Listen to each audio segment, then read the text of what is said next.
Este é mais um daqueles casos de extrema violência que revoltam toda a sociedade, principalmente, é claro, os moradores de Mato Grosso do Sul. O caso chegou aqui à DPCA, Delegacia de Proteção à Criança e ao Adolescente, após os médicos da Santa Casa da capital constatarem graves ferimentos na criança. Os profissionais de saúde, então, imediatamente acionaram o Conselho Tutelar, porque os relatos da mãe do que realmente teria ocorrido não batiam com as lesões que foram registradas na criança. E a polícia, então, começou a investigar toda a história. Relembrando a história, na terça-feira, 23 de janeiro, Gemerson de Jesus Belmonte foi socorrido pelo SAMU em estado grave. Na Santa Casa, os médicos constataram ferimentos no pulmão, fígado, abdômen e principalmente na cabeça da criança.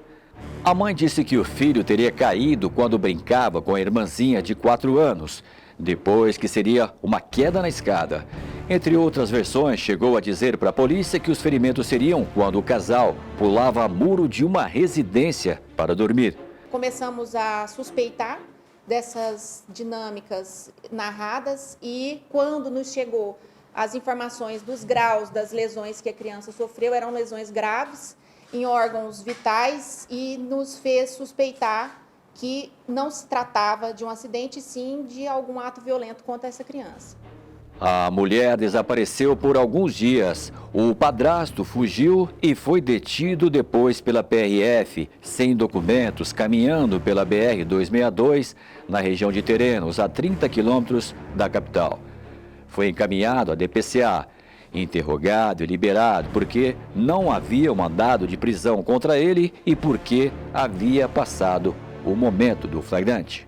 Eles estavam fugindo da responsabilização. Eles só decidiram aparecer quando as fotos do padrasto começaram a ser divulgadas e a todo momento essa mãe tentou proteger esse homem e apresentando versões que o tiravam da cena, mas as imagens das câmeras e testemunhas já comprovaram que os dois estavam em cena no momento da violência. O padrasto também deu versões diferentes, entre elas que não estava em casa no dia em que o menino foi socorrido em estado grave.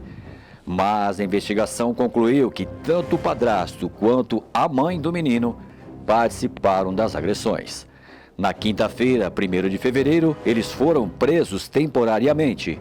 E então nós concluímos pelo homicídio tentado, porque essa criança sofreu violências e não há dúvidas de que esses dois são os responsáveis pela violência que a criança sofreu. A avó de Gemerson não acreditava que a filha também teria agredido o neto. Mas depois, durante as investigações, ficou muito revoltada. Falou ao jornal Mídia Max que a filha jamais terá o perdão dela. Eu sinto muito abalado, não pela mãe, mas pelo meu neto, que eu nunca tinha visto uma situação que nem eu vi. Eu fiquei muito abalada, eu fico até sem, bem dizer, sem palavra para falar. Perdão meu ela não vai ter mais, eu nunca, jamais eu vou perdoar isso. Nunca na minha vida. Nunca.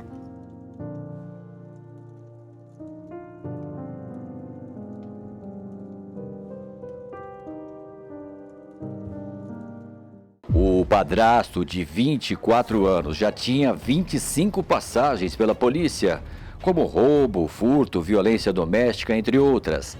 A avó chegou a enterrar um martelinho para evitar olhar para o brinquedo preferido da criança e relembrar toda a dor de ver o neto naquela situação. Ela contou que a filha não tinha endereço fixo. A própria avó dava banho e comida para o neto e para a irmãzinha dele. E a avó chegou a pedir para cuidar das crianças, mas a filha negou. Cansei de pedir essa criança para ela, para a criança morar comigo, ela não dava. Ela falava para mim, não mãe, meu filho eu não dou para ninguém. Não dou para ninguém, não dou para ninguém. Então eu acho que ela já está com essa intenção de tirar ele perto de mim para fazer essas coisas com ele. A minha intenção é essa, ele e ela. Eles estavam me iludindo. Para mim não pode nem ser chamada de mãe, né? Uma senhora com uma atitude dessa. Porque sem palavras a gente fica, né? Eu como mãe fico sem palavras. Muito triste. Só a justiça mesmo. Tem que pagar por que fez. O ser humano a chegar a fazer uma situação dessa, não sei nem como dizer se realmente é ser humano, né? Porque sendo pai ou padrasto, que seja, né, tendo aquele afeto afetivo ali para a criança, não deveria fazer o que fez. Na quinta-feira, dia 2 de fevereiro, a Santa Casa de Campo Grande chegou a iniciar o chamado protocolo de morte encefálica. Mas durante os exames, houve atividades cerebrais do menino. Então o procedimento foi interrompido naquela data. Surgia então uma nova luz, uma nova esperança para o pequeno Gemerson vencer a batalha. Mas após 20 dias internado, em coma, ele não resistiu aos ferimentos provocados pelas agressões covardes do padrasto e principalmente da própria mãe, e acabou morrendo aqui no hospital nessa segunda-feira. A irmãzinha do menino, de 4 anos, que desde o início das investigações estava morando com a avó, foi encaminhada para um abrigo de Campo Grande. A avó e familiares contaram com voluntários para realizar o velório e o sepultamento de Gemerson nesta terça-feira. Cerca de R$ 2.500 foram arrecadados em menos de 5 horas. Tem que pagar que eu não me conformo, faz brincadeira, eu não me conformo. Não perdi um pedaço, não foi eu. Ela não é mãe, mas eu sou mãe, que eu sou mãe de 6. Perdão meu, ela não vai ter mais.